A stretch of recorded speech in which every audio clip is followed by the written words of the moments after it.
to members of the ANC not to take us to court. Yeah. Then people are saying, we'll do that. And some of them want the cases because if you take us to court and the court finds that we were wrong in applying the ANC constitution on you, they bring back people. Yeah. So it does appear the leadership then realize they'll go to court. Yeah. And if you say they go to court, you're going to have to wait until the magistrate decides. Yeah. But we've taken a shortcut now to say, let's not wait for the magistrate or the judge or for the court to settle because it will take many years. Rather follow your conscience. Yeah. We say follow your conscience. And if people don't follow their consciences, fine, I agree with follow your conscience, but you should have followed it since 1912. We expect people to follow their consciences. So it's not anything new. Yeah. My point is that this shortcut that says we can't wait for the court decisions. Yeah. As long as this person is charged and use your conscience and the person says, I'm not going to use my conscience, the decision belongs to a policeman now. It's not the ANC that we just say, show us the charge sheet, Mr. Policeman, and this one. But is that not object ourselves to the flag of the country, whatever the political party we belong to? That's why why is that such a problem that you have handed, in your own words, right, to the policeman? Because all of us must be under this. Man will decide. Yeah. This leadership will be finished. Because there are going to be charges. It's better to wait for a court sometimes. I'm not saying we wait for the court. Yeah. People must step aside whilst your case is coming by the court. But they are refusing to do that. So the ANC is taking a shortcut. If you are charged, step aside, otherwise we'll take you. You'll see what they are going to do. Yeah. I'm charged, but I'm not that guilty. So the whole thing is still going to come back. I'm not guilty until I'm proven. So what are you saying must happen now? I'm saying that there is a need for a review. But is that not is that too much? Not of 11th hour to ask for that? There's no 11th hour. We're in control. We're not determined by 30 days of anybody. We're in control of the organization. All I'm saying is that the power is now. You know, if the power is now with policemen, my fear is that politically, factions in the ANC will go to these policemen. They'll finish us off. People outside the ANC will go to these policemen. Now, this decision, therefore, has got the implication, the complete logical implication of becoming an atomic bomb under the ANC. All other things little can implode as opposed to being exploded. The fear is that this seems to be coming closer and closer. Are we at that point, you think? I mean, if you analyze and you had to sum up for somebody who's been under a rock over the last 10 years, right, about the state of the ANC, would you say it's at the point of that implosion or not? Is it at the brink? It's towards. So what is the direction of implosion? It is in that direction. And the ANC is not going in that direction. So is it at the precipice? Is it the brink? Those are words and they are English. But definitely the ANC is going the wrong way. We're in the wrong space. Can it still be held? Khalima said maybe we should start from the onset. Yeah. Can we still rescue the situation?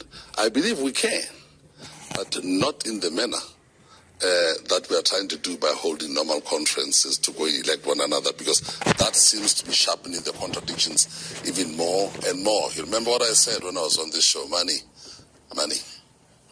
It's got its own role. You've got a comrade versus a comrade, and there's money in the center. In the past, it was just competition, popularity. And sadly, nothing new, isn't it? Because, Kgalema Motlanthe, when he was Secretary General, as far back as Polokwane, I mean, this is 14 years ago. His report is Polokwane. His report was a duplicate of what Gwede Mantashe's report, or so-called diagnostic report, was in Nazareth. So there was a 10-year period where there was nothing that changed, right, from the warnings sounded by one of your own in 2007, right? Fast forward to 14 years later. Now we're talking, if you like, the results of the ignoring of that warning beginning to come home to roost. We are culpable.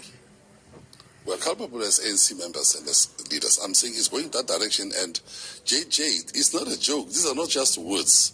These are lives of people who look, this is April. In this April alone, we've got heroes like... Why? Because... This is what I want to say. Because after people were asked to voluntarily do the right thing under the Integrity Commission's leadership, etc., that failed. After, even by the time you got to Nazareth, 5 years after your Mangaung conference, that seemed like this was failing. I understand.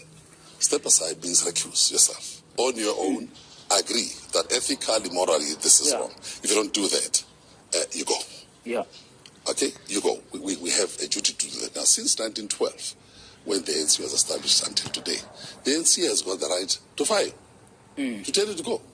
We don't have to give you 30 days, or 10 days, or 5 days. It is the power of the ANC to tell you to go. Now, we just come onto this question, what I believe the ANC has done, and the leadership, what they have done with this decision of only when you are criminally charged. Okay. If we say that you go because you are criminally charged, basically, Rule 25 of the ANC, which says you have caused problems around the reputation of the ANC, you brought it into disrepute, that rule is now handed over to a constable. Okay. If you say only when you are criminally charged, we don't have power anymore. We're waiting for the constable to come with a charge. And the constable will get information from any enemy of the ANC or any factional person within the ANC. So it has got consequences. That is why I believe that the leadership, it was a blind spot, and we may have to go and re-examine this position again. Because if you say only when you are criminally charged, the power doesn't belong to you anymore. It belongs to the constable or to the warrant officer or the sergeant and so on. And who gives the warrant officer, the sergeant, power over you? It is whoever brings a charge. Let's pause it there. Okay. You've promised us that you are cleaning up institutions like the NPA, etc. Right? And those are the institutions that must take responsibility for charging people, etc. Right? So if you then are afraid to in a sense submit to the same institutions that you've promised